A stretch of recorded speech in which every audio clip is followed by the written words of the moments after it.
जयपुर से बड़ी खबर सामने आ रही है। मदन राठौड़ का अशोक गहलोत पर निशाना। झूठी राजनीति से बाहर नहीं निकल रहे गहलोत। राठौड़ की तरफ से यह कहा गया है पीएम मोदी ने मेक इन इंडिया का प्रयास शुरू किया, गहलोत इस बात को पकड़ नहीं कर पा रहे हैं, ये बात कही गई है। तो बड़ी जानकारी आपको दे रहा है बीजेपी प्रदेश अध्यक्ष मदन राठौड़ ने। पूर्व मुख्यमंत्री अशोक गहलोत के बयान जुमला बन गई मोदी की गारंटी पर पलटवार किया। मदन राठौड़ ने कहा कि पूरी दुनिया में मोदी ने देश का नाम किया, गहलोत अपनी झूठी राजनीति से बाहर नहीं निकल पा रहे। मदन राठौड़ ने कहा कि केंद्र मोदी सरकार आने से पहले प्रतिभाएं पलायन करके दूसरे देशों में जा रही थी। पीएम मोदी ने मेक इन इंडिया का प्रयास शुरू किया और पूर्व सीएम गहलोत इस बात को पकड़ नहीं पा रहे, उनको बाहर निकल करके दुनिया देखनी चाहिए। गहलोत साहब इस बात को पकड़ नहीं पा रहे हैं। गहलोत साहब अभी अपनी इस छोटी राजनीति से बाहर नहीं निकल पा रहे हैं। उनको बाहर निकल के दुनिया देखना चाहिए कि दुनिया में भारत की प्रतिष्ठा मोदी जी ने बदली, भारत में विकास कर रहे हैं मोदी जी। कितने मकान बना दिए ये आपको पता है, गरीबों को घर दिए। पिछली बार 5 करोड़ लोगों को और 4 करोड़ लोगों को मकान आवंटित किए, तो इस बार भी 2.5 करोड़ मकान अभी भी दे दिए। लोगों को रोजगार उपलब्ध करवाने के काम कर रहे हैं। मुद्रास्फीति को कंट्रोल करने का काम किया। प्रधानमंत्री मुद्रा योजना दी जिससे आम आदमी को रोजगार मिल सके। और मोदी जी ने यह किया चिरंजीवी योजना, प्रत्येक व्यक्ति का इलाज होना चाहिए, इस प्रकार की व्यवस्था करी है मोदी जी ने की। कई काम गिनाए जा सकते हैं जो हिंदुस्तान के प्रधानमंत्री जी ने किए और ये गहलोत साहब को नहीं दिख रहे हैं, क्योंकि या तो उनको थोड़ा चश्मा बदलना चाहिए। तो वहीं विधानसभा सत्र से पहले सियासी माहौल गर्मा गया है। पूर्व नेता प्रतिपक्ष राजेंद्र राठौड़ और मंत्री कर्नल राज्यवर्धन सिंह राठौड़ ने विपक्ष पर जमकर निशाना साधा। राजेंद्र राठौड़ ने कहा कि प्रदेश में विपक्ष नाम की कोई चीज नहीं, बिना मुद्दों के मुद्दे तलाशने की कोशिश कर रहे हैं। तो वहीं मंत्री कर्नल राज्यवर्धन सिंह राठौड़ ने कहा कि कांग्रेस विपक्ष में है और वो विपक्ष का रोल प्ले करे। पारी पार पिछली सरकार ने राजनीति की, हमने काम किया। मुख्यमंत्री जी का वैयक्तिक निर्णय है, वो उनसे पूछें। अहम मुलाकात हो रही है सर, उसका मुलाकातों का सिलसिला को हर राजनीतिक चश्मे से देखना बेहतर नहीं।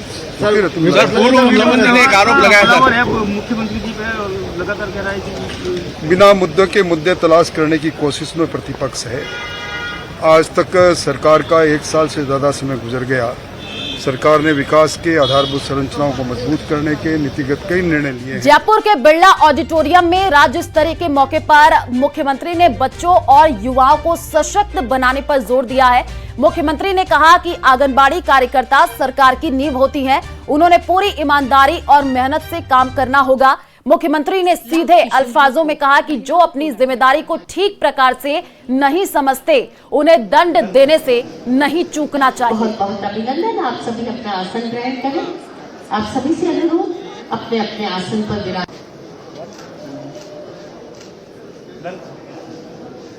बहुत बहुत अभिनंदन। आप सभी अपना आसन ग्रहण करें। आप सभी से अनुरोध अपने अपने आसन पर विराज। आदि आबादी है और बच्चे हमारा भविष्य हैं। इन दोनों का विकास बहुत आवश्यक है।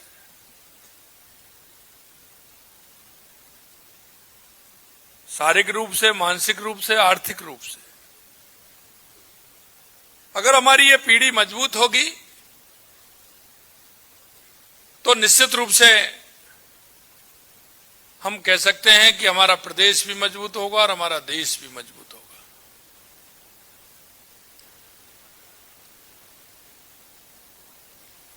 आप अगर प्रगति के पथ पर होंगे तो निश्चित रूप से हमारा राजस्थान भी सशक्त राजस्थान होगा, विकसित राजस्थान होगा।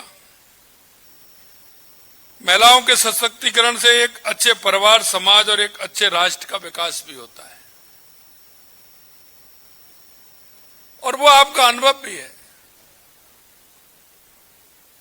क्योंकि आप उस ग्रामीण अंचल से सभी जुड़े हुए हैं जहां आप परिवारों का विघटन भी देखते हैं, जैसा अभी मैंने पूछा,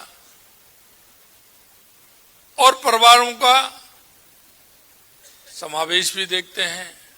भाईचारा भी देखते हैं। वो दोनों अनुभव आपको होते हैं। और तीसरा जो अनुभव है आपका कि बच्चों के भविष्य को किस तरह से संवारना है, हमारे उन बच्चों को सशक्त कैसे बनाना है। अगर हमारे बच्चों की नींव मजबूत होगी तो हमारा गांव भी मजबूत होगा, हमारा जिला भी मजबूत होगा, और हमारा प्रदेश भी मजबूत होगा, और हमारा देश भी मजबूत होगा। डिप्टी सीएम दिया कुमारी ने नेता प्रतिपक्ष टीकाराम जूली के जर्जर सड़कों के आरोपों पर पलटवार किया है। दिया कुमारी ने कहा, खराब सड़कें कांग्रेस राज में बनी, जांच कराई गई तो क्वालिटी दोयम दर्जे की मिली। वही बजट को लेकर के भी दिया कुमारी ने प्रतिक्रिया दी है और कहा कि इस बार का बजट भी बेहतरीन होगा। ने कुछ कहा है, मैं कहना चाहूंगी उनको आपके माध्यम से कि ये जो सड़कों की वो उन्होंने चर्चा की एक्स पर, वो सड़कें उन्हीं के कार्यकाल में बनी थी। हमारे कार्यकाल में तो हमने उन सड़कों की जांच की है, जिसमें से 9 सड़कों पे जो जांच हुई वो पूरी तरह से फेल हुई कि बिल्कुल ये सड़कें सही तरीके से नहीं बनी, सही मटेरियल का उपयोग नहीं हुआ, और बहुत सारी वो जो लोगों पे कार्रवाई भी हुई। कई हमारे अधिकारी भी हैं जो सस्पेंड किए गए, और कईयों पे इंक्वायरी अभी भी चल रही है। सड़कें उनके समय पे बनी थी, और फिर वो पता नहीं किस अधिकार से ये बात एक्स पे कहते हैं। बजट पिछली बार भी ऐतिहासिक था, बहुत ही ऐसा बजट था जिसमें कि विजन दिख रहा था राजस्थान का। कि हमारा ये जो 1 साल का बजट नहीं था, ये जो बजट था पिछला बजट भी, वो भी एक पूरा एक राजस्थान में क्या काम होना चाहिए, किस तरीके से होना चाहिए, किस प्लानिंग से होना चाहिए, आर्थिक प्रबंधन से होना चाहिए, वो बजट था। इस बार भी आप देखेंगे उसी प्रकार से हमारा जो इस बार का बजट होगा उसी तरह से। और जयपुर में ईडी से जुड़ी इस वक्त की बड़ी खबर आपको बता दें, मुंबई से आई ईडी की टीमें जयपुर में छापेमारी कर रही हैं। राजधानी में टोरेस ज्वेलरी स्कीम डीलर्स पर ईडी की कार्रवाई हुई है। जौहरी बाजार, किशनपोल बाजार, जवाहर नगर में यह कार्रवाई देखने को मिली है। आपको बता दें कि मुंबई में 7 और जयपुर में 3 ठिकानों पर कार्रवाई जारी है, और मुंबई की टोरेस ज्वेलरी पर 1000 करोड़ की ठगी का आरोप है। तो बड़ी जानकारी आपको दे रहे हैं, फर्म ने तकरीबन 1 लाख लोगों को लालच देकर के ठगी की है। खड़ा हूं गोपाल जी के रास्ते में, जो जौहरी बाजार का एक हिस्सा है, वहां पर आज ईडी की मुंबई से आई टीम ने जो है एक छापेमारी की है। वो इस सिलसिले में है कि टोरेस ज्वेलरी करके एक फर्म है मुंबई की, उसने करीब 1000 करोड़ रुपए की ठगी की है, और उसका केस भी जो है मुंबई जो है बॉम्बे हाई कोर्ट में चल रहा है। बॉम्बे हाई कोर्ट की लताड़ के बाद ही जो है पुलिस और अन्य एजेंसियां जो है सक्रिय हुई हैं, और उन्होंने देश भर में तकरीबन 10 ठिकानों पर छापेमारी की है, और जयपुर में भी 3 ठिकानों पर छापेमारी की गई है, जिनमें से एक ये ठिकाना है। 2 ठिकाने जो है, एक किशनपोल बाजार में है, एक जवाहर नगर में भी छापा मारा गया है। तो अभी फिलहाल जो है कार्रवाई जारी है, अभी फिलहाल कार्रवाई चल रही है, और देखते हैं क्या उसमें जो है निकल कर सामने आता है। कैमरामैन दिलीप चेची के साथ हितेंद्र शर्मा, न्यूज़ 18 राजस्थान। पूर्व मुख्यमंत्री वसुंधरा राजे जोधपुर पहुंची, जहां एयरपोर्ट पर बीजेपी के वरिष्ठ नेताओं और कार्यकर्ताओं ने उनका जोरदार स्वागत किया। वसुंधरा राजे शेरगढ़ विधायक बाबू सिंह राठौड़ के पुत्र के विवाह के बाद आयोजित आशीर्वाद समारोह में शिरकत करने के लिए पहुंची, और मीडिया से बातचीत करते हुए उन्होंने 144 साल बाद कुंभ के बने संयोग का जिक्र भी किया।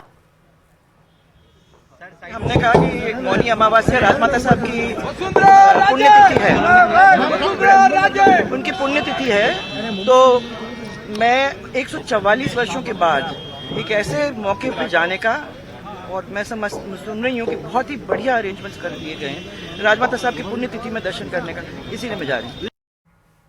बीकानेर में केंद्रीय कानून मंत्री अर्जुन राम मेघवाल ने कांग्रेस पर जमकर निशाना साधा। अर्जुन राम मेघवाल ने कहा कि कांग्रेस ने कैसे बाबा साहेब डॉक्टर भीमराव अंबेडकर का जीते जी और उनके महानिर्वाण के बाद अपमान किया, और बीजेपी ने कैसे उनका सम्मान किया, पंचतीर्थ बनाए। देश भर में संविधान गौरव अभियान चलाया जा रहा है, जिसमें कांग्रेस ने कैसे बाबा साहेब का अपमान किया, इसके बारे में लोगों को बता रही है। संविधान गौरव अभियान उसका नाम दिया है। पूरे देश में ये कार्यक्रम है। प्रदेश की जो इकाइयां हैं वो भी इस कार्यक्रम को कर रही है। जैसे राजस्थान में संविधान की गौरवशाली यात्रा, उसके साथ व्याख्यान माला है, कैसे बाबा साहब भीमराव अंबेडकर जी का अपमान कांग्रेस ने उनके जीते जी किया, उनके महापरिनिर्वाण होने के बाद भी किया, उसकी जानकारी ऐसी संगोष्ठियों में दी जाती है। और कैसे हमने सम्मान किया बाबा साहब का और कैसे हमने पंच तीर्थ बनाए उनकी याद में, ये विषय ही आज यहाँ रखे जाएंगे। केंद्रीय कानून मंत्री अर्जुन राम मेघवाल ने कांग्रेस और प्रियंका वाड्रा पर जम करके हमला बोला।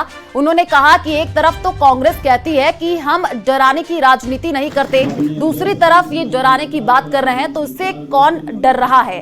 2014 से नरेंद्र मोदी देश के प्रधानमंत्री हैं, डर किस चीज का है? आप अपनी बात कहिए लोकसभा में, लेकिन झूठ लोकसभा में नहीं चलने देंगे।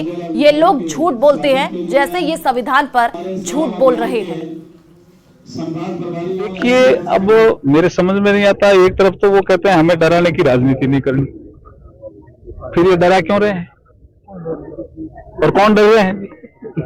2014 से मोदी जी प्रधानमंत्री हैं, डर किस चीज का डरना? आप अपनी बात कहिए लोकसभा में, देश में भी कहिए, लेकिन झूठ कैसे चलेगा? झूठ तो नहीं चलने देंगे ना। तो झूठ ही झूठ बोल रहे हैं, जैसे अब संविधान में झूठ बोल रहे हैं कि बीजेपी संविधान बदल के, झूठ है ना। बीजेपी रिजर्वेशन समाप्त कर देगी, झूठ है। कांग्रेस ने किया रिजर्वेशन के खिलाफ तो 61 से, नेहरू जी के जमाने से। तो झूठ की जो पोल खुल रही है तो वो हताशा में ऐसा कुछ बोल रही है। डोनाल्ड ट्रंप जो अमेरिका के राष्ट्रपति बने, वो दूसरी बार बने, उनका पहले का कार्यकाल हमने दे रखा है, भारतीय हितों का पूरा ध्यान रखा गया, उस पीरियड में भी आगे भी रखा जाएगा। कि अरविंद केजरीवाल जी की लोकप्रियता घट गई है, वहां बुरी तरह से घटी है। हमारे संकल्प पत्र पे टिप्पणी करने के बजाय उन्होंने जो वादे किए थे उनको एक बार देख लो। साफ पानी नल से पहुंचा देंगे, क्या हुआ? यमुना जी को साफ कर देंगे, क्या हुआ? पार्वती कालीसिंध चंबल लिंक परियोजना यानी कि पीकेसी ईआरसीपी का नाम अब राम जल सेतु लिंक परियोजना होगा। मुख्यमंत्री भजन लाल शर्मा ने पीकेसी का नाम राम जल सेतु लिंक परियोजना करने की घोषणा की है। अयोध्या में रामलला की प्राण प्रतिष्ठा की पहली वर्षगांठ के मौके पर सीएम ने इसके पोस्टर का विमोचन किया। परियोजना का नाम बदलने पर कांग्रेस ने सवाल उठाए। स्वर्णिम चतुर्वेदी ने कहा कि सरकार ने बार बार नाम जरूर बदले, राष्ट्रीय परियोजना तो केंद्र सरकार ने नहीं बनाया। पड़ोसी राज्य से एमओयू किन शर्तों पर हुआ है, पानी कब तक मिलेगा, सरकार ने ये नहीं बताया। तो वहीं बीजेपी विधायक जितेंद्र गोचवाल ने इसके साथ सरकार को बधाई दी।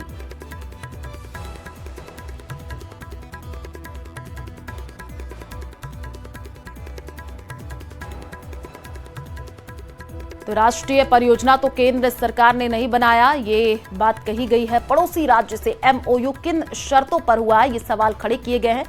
17 जिलों में पेयजल सिंचाई का पानी मिलेगा, गोचवाल ने कहा। राजस्थान के लिए महत्वपूर्ण परियोजना ईआरसीपी, इसको राष्ट्रीय परियोजना तो केंद्र सरकार ने नहीं बनाया, लेकिन राजस्थान की भाजपा सरकार ने बार बार इसके नाम जरूर बदले हैं। लेकिन जनता को यह नहीं बताया गया कि पड़ोसी राज्य से एमओयू क्या हुआ है, किन शर्तों पर हुआ है।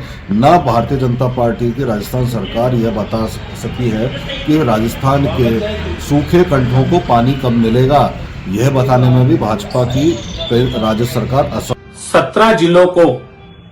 17 जिलों में 3 करोड़ 25 लाख लोगों को इसका लाभ मिलने वाला है। 25 लाख किसानों की आय बढ़ने वाली है। 4 लाख हेक्टेयर भूमि संचित होने वाली है।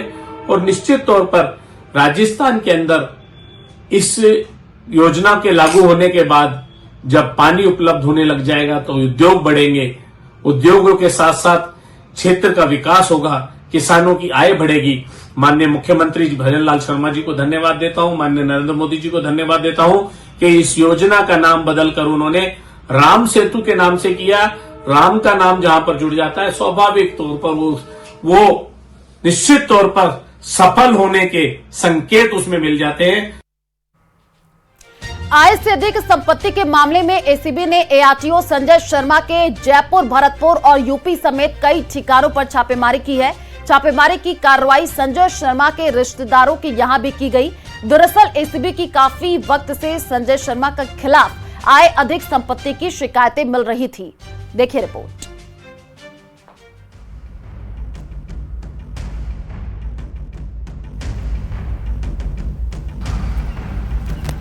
संजय शर्मा के 1 दर्जन ठिकानों पर आज एसीबी की बड़ी कार्रवाई देखने को मिल रही, जहां लीगल सोर्स ऑफ इनकम से जितनी आय होनी चाहिए उनसे ज्यादा इनके एक्सपेंडिचर्स हैं के खिलाफ आय से अधिक संपत्ति का केस दर्ज किया गया। एआरटीओ संजय शर्मा के ठिकानों पर छापेमारी, आय से अधिक संपत्ति मामले में कार्रवाई। लंबे समय से एसीबी को मिल रही थी शिकायतें। पर एसीबी ने आय से अधिक संपत्ति के आरोपों से घिरे एआरटीओ संजय शर्मा के ठिकानों पर आज सवेरे अलग अलग जगहों पर ठिकानों छापेमारी की कार्रवाई को अंजाम दिया। हम दिखा रहे हैं जयपुर के वैशाली नगर स्थित संजय शर्मा का घर, जहां पर इस वक्त अनुसंधान अधिकारी भागचंद यहां पर मौजूद हैं, जो कि एडिशनल एसपी और उनके सुपरविजन में यहां पर कार्रवाई की जा रही है। जयपुर के विद्याधर नगर आरटीओ में एडिशनल आरटीओ संजय शर्मा के ठिकानों पर एसीबी ने ताबड़तोड़ छापेमारी की। छापेमारी की कार्रवाई उनके रिश्तेदारों के यहां भी की गई। आरोप है कि संजय शर्मा ने आय से अधिक संपत्ति अर्जित की है। एसीबी के डीजी रवि प्रकाश के निर्देशन में छापेमारी की कार्रवाई हुई। हेडक्वार्टर की इंटेलिजेंस ब्रांच के द्वारा कुछ इनपुट डेवलप किया गया था और श्रीमान डीजी साहब के निर्देशन में इनके खिलाफ आय से अधिक संपत्ति का केस दर्ज किया गया। उस केस के अनुसार इनकी जो लीगल सोर्स ऑफ इनकम से जितनी आय होनी चाहिए उनसे ज़्यादा इनके एक्सपेंडिचर्स हैं और इनकी प्रॉपर्टीज़ हैं। तो उन सभी चीज़ों को वेरिफिकेशन करने के लिए कि वो इनकी हैं, किसकी हैं, बेनामी हैं, कोई बैंक लॉकर है इनके, इस संबंध में इनके और इनके सगे संबंधी प्लस मित्रों और इनके जो पुश्तैनी गांव है उनमें लगभग 10 जगह पे इनके सर्च की जा रही है। छापेमारी की कार्रवाई जयपुर के अलावा भरतपुर और यूपी में भी की गई। जयपुर में विद्याधर नगर, वैशाली नगर, श्याम नगर और सांगानेर में छापेमारी की कार्रवाई हुई। गौरतलब है कि एसीबी को लंबे वक्त से शिकायतें मिल रही थी कि संजय शर्मा ने भ्रष्टाचार की आड़ में अकूत संपत्ति अर्जित की है। एआरटीओ संजय शर्मा के पैतृक मकान, ऑफिस पर भी एसीबी ने सर्च की कार्रवाई की। देख सकते हैं इस घर पर, जो कि वैशाली नगर थाने के ठीक पीछे पश्चिम विहार में अतिरिक्त प्रादेशिक परिवहन अधिकारी संजय शर्मा का घर है। और वहीं पर यह भी सामने आया कि आय से अधिक संपत्ति के मामले में आज 1 दर्जन जो ठिकानों पर छापेमारी की कार्रवाई चल रही है, उनमें यूपी के मुरादाबाद में भी एसीबी राजस्थान की एक टीम पहुंची, जो कि संजय शर्मा के रिश्तेदार बताए जा रहे हैं। संजय शर्मा की जयपुर, भरतपुर, उत्तर प्रदेश समेत करीब 10 ठिकानों पर कार्रवाई हुई। हालांकि अभी तक साफ नहीं हो पाया है कि इस कार्रवाई के दौरान एसीबी को क्या क्या मिला। संजय शर्मा के द्वारा आय से अधिक संपत्ति अर्जित की गई थी करप्शन रकम के जरिए, जिसके बाद जब एसीबी मुख्यालय को शिकायतें मिली तो उसका सत्यापन इंटेलिजेंस विंग की ओर से किया गया और आखिरकार आज एसीबी के डीजी रवि प्रकाश मेहरा के निर्देशन में ये बड़ी कार्रवाई को देखने को मिल रही है।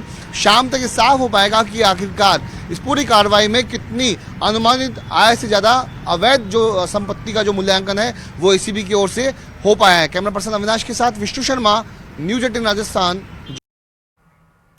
पति पत्नी के रिश्ते की नींव प्यार और विश्वास पर टिकी होती है, लेकिन जब ये दोनों खत्म हो जाते हैं तो फिर वैसे ही होता है जैसा कोटा में हुआ, जहां एक पति ने इंतकाम लेने के लिए अपनी पत्नी के फर्जीवाड़े का खुलासा करते हुए उसे नौकरी से निलंबित करवा दिया। न्यूज 18 राजस्थान ने आरोपी पत्नी से भी उसका पक्ष जानने की कोशिश की, लेकिन उसने फोन नहीं उठाया। क्या कुछ ये पूरा मामला रहा, समझिए इस रिपोर्ट में।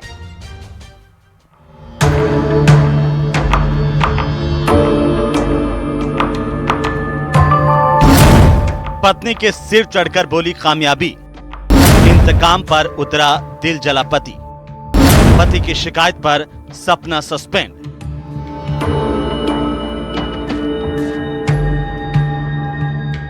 धोखा प्रेमिका से मिले या फिर पत्नी से, चंद लोग ही ऐसे होते हैं जो बदले की भावना नहीं रखते, लेकिन कोटा में प्रेस कॉन्फ्रेंस कर अपना दर्द बयां करने वाले इस पति के साथ ऐसा नहीं है। पत्नी के धोखे से खफा मनीष मीणा ने शिकायतें करके सपना को सस्पेंड करवा दिया, लेकिन पति मनीष के दिल की टीस अभी खत्म नहीं हुई।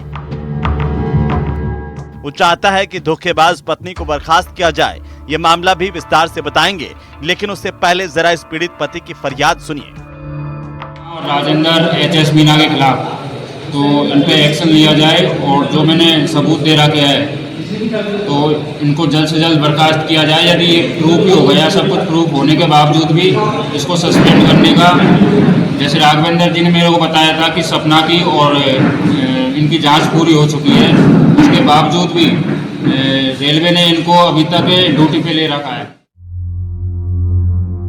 दरअसल पीड़ित मनीष मीणा अपनी पत्नी पर मुख्य रूप से 2 आरोप लगा रहे हैं। उनका पहला आरोप है कि पत्नी ने डमी कैंडिडेट बिठाकर रेलवे में नौकरी हासिल की।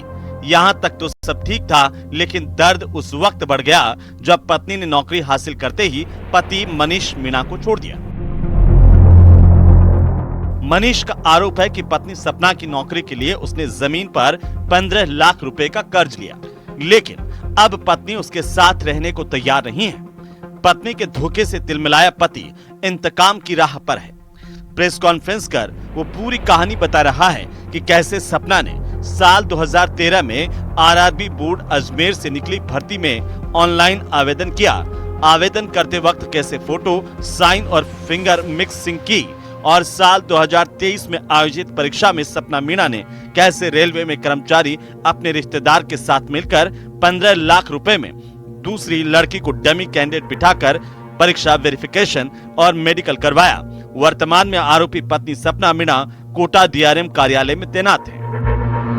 लड़की का नाम लक्ष्मी मीणा है, चंदूपुरा की रहने वाली है। वो उसको अभी तक बुलाया नहीं है रेलवे वालों, ना तो रेलवे वालों ने बुलाया, ना ये भीमगंज मंडी थाने वाले जो पुलिस वाले हैं, ना ही इन्होंने बुलाया था। इनको किसी ने भी नहीं बुलाया। और मेरे से पूछते हैं कि मतलब जहाँ तक जितना मैं जानता था उतना तो मैंने बता दिया, उसके बावजूद मेरे से पूछते हैं वो कहाँ पे मिलेगी, उससे बात कैसे होगी।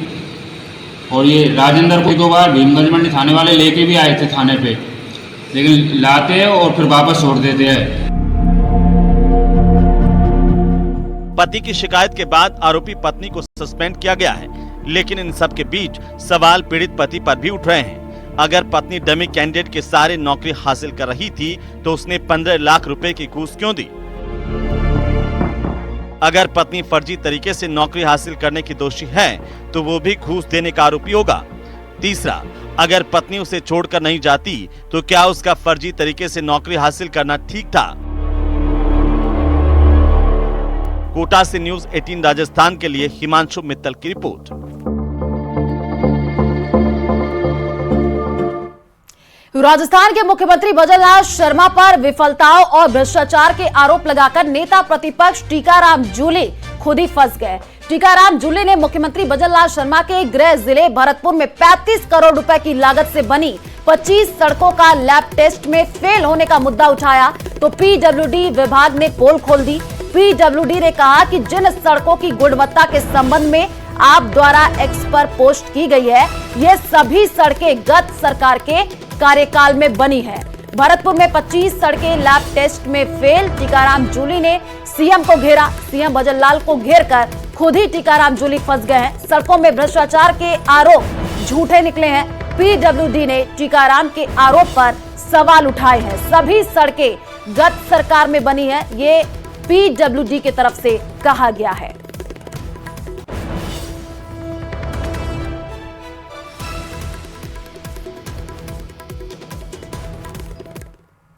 टीकाराम जूली के आरोपों को लेकर सार्वजनिक निर्माण विभाग के एक्स पर जवाब दिया। कहा कि सार्वजनिक निर्माण विभाग द्वारा इन सड़कों में से 9 सड़कों की जांच की गई जिनके सैंपल फेल पाए गए, अतः इनमें जिम्मेदार अधिकारियों के खिलाफ विभाग ये कार्यवाही प्रक्रियाधीन है तथा संवेदक के विरुद्ध वसूली की कार्यवाही प्रस्तावित है।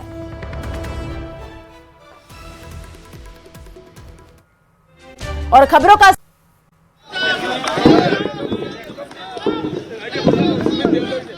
तो ये सीधे लाइव तस्वीर आपको टीवी स्क्रीन पर दिखा रहे हैं। जोधपुर के दौरे पर सीएम भजनलाल, जोधपुर से आपको ये तस्वीर दिखा रहे हैं जहां पर सीएम भजनलाल पहुंचे हुए हैं और न्यूज़ 18 राजस्थान पर ये एक्सक्लूसिव तस्वीर। जोधपुर के दौरे पर सीएम भजनलाल हैं और सीएम भजनलाल पहुंचे हैं तस्वीरें भी आपको दिखा रहे हैं न्यूज़ 18 राजस्थान पर। ये एक्सक्लूसिव तस्वीर देखिए, जोधपुर के दौरे पर सीएम भजनलाल और गाड़ी में बैठते हुए। ये सीधे लाइव तस्वीर आपको जोधपुर से दिखा रहे हैं। सीएम भजनलाल जोधपुर दौरे पर और जैसे ही सीएम पहुंचे तो उनका जोरदार स्वागत किया गया। तस्वीरें भी आपको टीवी स्क्रीन पर दिखा रहे हैं और ये देखिए अपने गाड़ी में बैठते हुए सीएम भजनलाल बातचीत करते हुए नजर आ रहे हैं। और सबसे पहले न्यूज़ 18 राजस्थान पर आपको ये एक्सक्लूसिव तस्वीर दिखा रहे हैं। जोधपुर के दौरे पर सीएम भजनलाल हैं, सीधे ये लाइव तस्वीर आपको दिखा रहे हैं। सीएम भजनलाल अपनी गाड़ी में बैठते हुए जैसे ही सीएम पहुंचे तो जोरदार उनका स्वागत किया गया। अब सीएम अपनी गाड़ी में बैठ करके रवाना होते हुए, बड़ी संख्या में लोग भी वहां पर मौजूद। जोधपुर से आपको ये सीधे लाइव तस्वीर दिखा रहे हैं सीएम भजनलाल जोधपुर के दौरे पर और जैसे ही सीएम पहुंचे तो जोरदार उनका स्वागत भी हुआ और उसके बाद से सीएम भजनलाल वहां से रवाना होते हुए। और इसी बीच बड़ी खबर सामने आ रही है जयपुर से, बड़ी जानकारी आपको दे दे। राजस्थान कर्मचारी चयन बोर्ड शिक्षक भर्ती लेवल 2 से जुड़ा ये मामला है। जल्द जारी कर सकता है शिक्षक भर्ती लेवल 2 का रिवाइज परिणाम। 2 गुना का परिणाम आज रात जारी किया जा सकता है। सूत्रों के हवाले से ये बड़ी जानकारी निकल करके सामने आ रही है। 3 विषय के परिणाम आज जारी होने की संभावना है। उर्दू, पंजाबी और विज्ञान के परिणाम आज आ सकते हैं। अगले महीने शिक्षक भर्ती परीक्षा होने जा रही है जिसे फुल प्रूफ बनाने की पूरी तैयारी है। माध्यमिक शिक्षा बोर्ड की ओर से आयोजित होने वाली इस परीक्षा के लिए इस बार 14 लाख से ज्यादा आवेदन आए हैं। देखिए रिपोर्ट। परीक्षार्थियों के लिए काम की खबर। इस बार 2 दिन की होगी परीक्षा। 27-28 फरवरी को 3 पारियों में एग्जाम। पेपर सिक्योरिटी के खास इंतजाम। प्रदेश की सबसे बड़ी भर्ती परीक्षा का टाइम टेबल जारी कर दिया गया है। 27-28 फरवरी को 3 पारियों में होगी रीट परीक्षा। मिली जानकारी के मुताबिक शिक्षा सचिव की अध्यक्षता में 2 दिन पहले समीक्षा मीटिंग हुई जिसमें जिलों में परीक्षा केंद्र और अभ्यर्थियों को लेकर चर्चा हुई। इस बार 14 लाख से ज्यादा आवेदन आए हैं। परीक्षा में कुल 14,29,172 परीक्षार्थी। इसलिए सरकार ने निजी स्कूलों में भी परीक्षा केंद्र बनाने का फैसला किया है। आपको बता दें कि इससे पहले पेपर लीक के बाद सरकार ने तय किया था कि प्राइवेट स्कूल कॉलेजों में सेंटर नहीं बनाए जाएंगे। आवेदन पत्रों की संख्या आने पर लेवल 2 में आवेदन पत्र 10 लाख से ऊपर प्राप्त हुए हैं। जिलों से परीक्षा केंद्रों की सूचना ली जा रही है और राज्य सरकार के निर्देश से अब जो प्राइवेट संस्थान है उनकी भी सूचना परीक्षा केंद्रों के रूप में जिलों से प्राप्त की जा रही है। पेपर लीक माफिया से निपटने के लिए सरकार ने खास व्यवस्था की है। इस बार परीक्षा प्रश्न पत्र, बॉक्स प्रश्न पत्र पुस्तिकाएं, OMR शीट के कलर अलग अलग रखे जाएंगे जिससे बॉक्स खोलने में कोई गलती ना हो। परीक्षा केंद्रों तक पेपर पहुंचाने के लिए पूरी सुरक्षा व्यवस्था की तैयारी की गई है। प्रश्न पत्र के सील लगाने से लेकर परीक्षा केंद्र पर सील खोलने तक की वीडियोग्राफी कराई जाएगी। हर परीक्षा केंद्र पर 4 पुलिसकर्मी तैनात होंगे जिसमें 2 महिला सुरक्षा कर्मी होंगे। पेपर लीक माफिया से निपटने के लिए रीट को लेकर सरकार इतनी गंभीर है कि केंद्रों पर CCTV लगाने, परीक्षार्थियों की बायोमेट्रिक और फेस रिकॉग्निशन कराने का भी फैसला लिया गया है। रीट परीक्षा 2024 को लेकर माध्यमिक शिक्षा बोर्ड ने अपनी तैयारियों को तेज कर दिया है। 15 जनवरी तक 14 लाख से अधिक अभ्यर्थियों ने अपनी आवेदन इस परीक्षा को लेकर कर दिए हैं। पहले लेवल के लिए 3.5 लाख तो वहीं दूसरे लेवल के लिए 10 लाख से अधिक अभ्यर्थियों ने आवेदन किए हैं। ऐसे में यह संभावना जताई जा रही है कि यह परीक्षा 3 पारियों में कराई जाएगी और 28 तारीख को सुबह 1 पारी और भी बढ़ाई जा सकती है। इसे लेकर बोर्ड प्रशासन ने अपनी तैयारियां तेज कर दी है, लेकिन बोर्ड प्रशासन के पास अब तक इसे लेकर आधिकारिक जानकारी नहीं मिली है। कैमरा पर्सन कौशल सेन के साथ अशोक सिंह, न्यूज़ 18 अजमेर। और इसी बीच शाहपुरा से बड़ी खबर सामने आ रही है। शाहपुरा जिला निरस्त करने का यह मामला है। शाहपुरा को फिर से जिला बनाने की मांग की जा रही है। शाहपुरा विधायक समेत कई लोगों ने सीएम से मुलाकात की है। जिला बनाने के लिए मुख्यमंत्री को दस्तावेज सौंपे गए हैं। तो बड़ी जानकारी आपको दे रहे हैं, तस्वीरें भी न्यूज़ 18 राजस्थान पर दिखा रहे हैं, जहां पर आपको बता दें कि शाहपुरा विधायक समेत कई लोगों ने सीएम भजन लाल से मुलाकात की है। तस्वीरें भी आपको टीवी स्क्रीन पर दिखा रहे हैं। शाहपुरा से ये बड़ी जानकारी। शाहपुरा जिला निरस्त करने का मामला है और शाहपुरा को फिर से जिला बनाने की मांग की जा रही है। शाहपुरा विधायक समेत कई लोगों ने सीएम भजन लाल से मुलाकात की है और साथ ही दस्तावेज सौंपे हैं। उसकी तस्वीर टीवी स्क्रीन पर आपको दिखा रहे हैं। न्यूज 18 राजस्थान पर यह तस्वीर देखिए, जहां पर कई लोगों ने सीएम से मुलाकात की है। शाहपुरा विधायक और कई लोग उनके साथ जो है सीएम भजन लाल से मुलाकात करने के लिए पहुंचे हैं। जिला बनाने के लिए मुख्यमंत्री को दस्तावेज सौंपा गया है।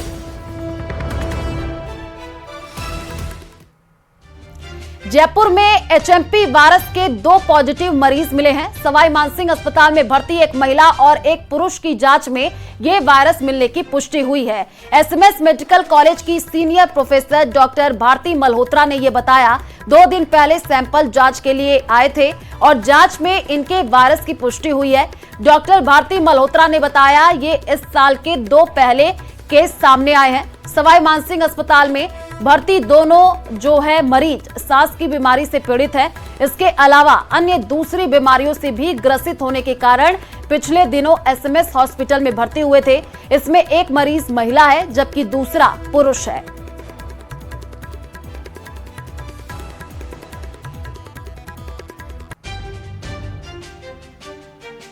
कोटा संभाग के सबसे बड़े सरकारी अस्पताल में महिला कर्मचारियों से असमत की डिमांड का आरोप लगा है। देखिए,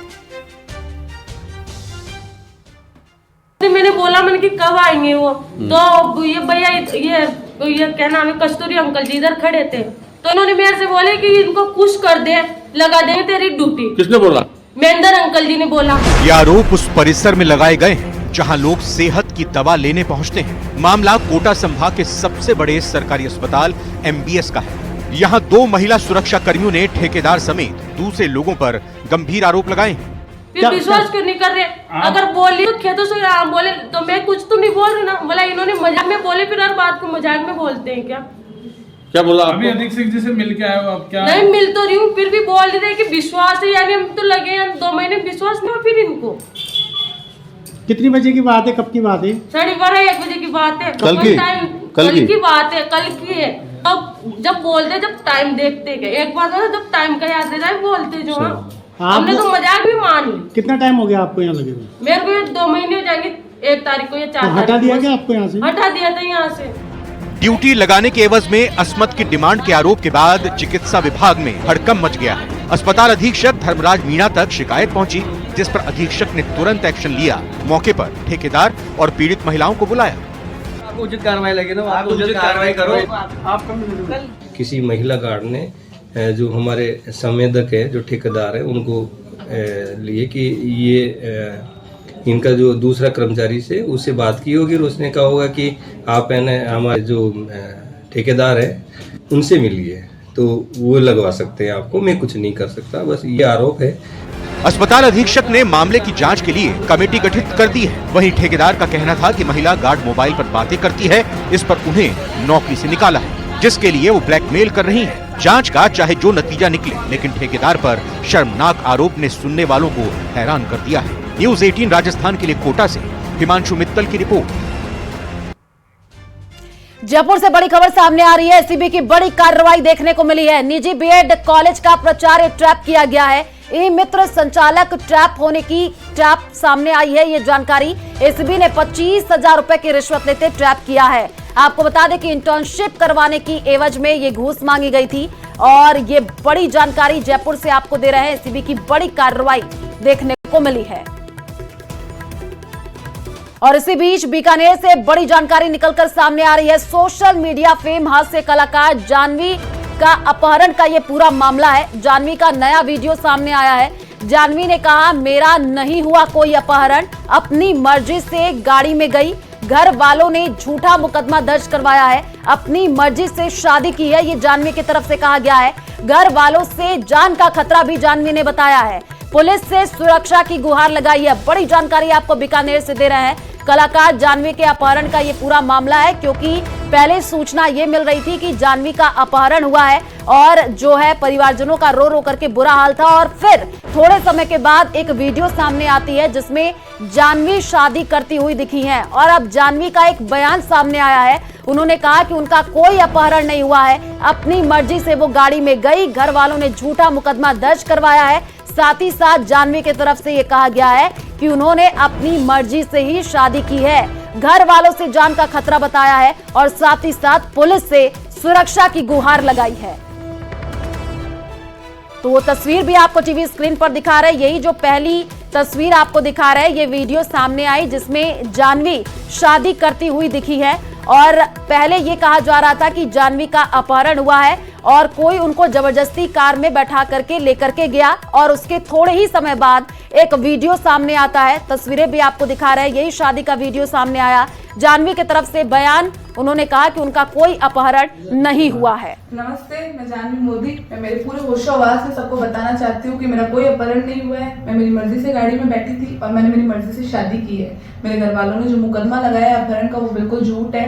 मैं बालिग हूँ, मुझे मेरे फैसले खुद लेने का अधिकार है और हमारी जान को खतरा है। तो मेरा पुलिस प्रशासन से निवेदन है कि हमारी हेल्प करे और हमें प्रोटेक्शन दिलवाएं। और ज्यादा जानकारी के लिए संवाददाता विक्रम हमारे साथ जुड़ चुके हैं। विक्रम, जाह्नवी को हमने सुना, उन्होंने कहा कि उनको उन्हीं के परिवार से जान का खतरा है और उन्होंने खुद की मर्जी से शादी की है।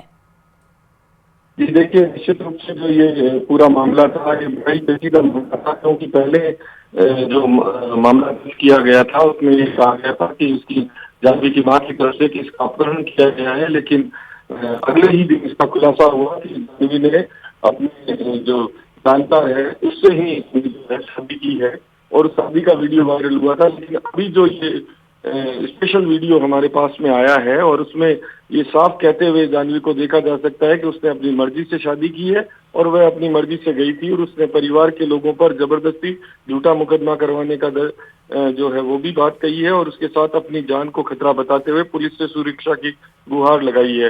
तो देखिए, अलग अलग जो वीडियोस आ रहे थे उसके बाद में ये जो वीडियो है वो काफी महत्वपूर्ण हो जाता है, क्योंकि अब जाह्नवी खुद ये कह रही है। ठीक है विक्रम, आप नजर बना करके रखिए, आगे भी आपसे अपडेट लेंगे।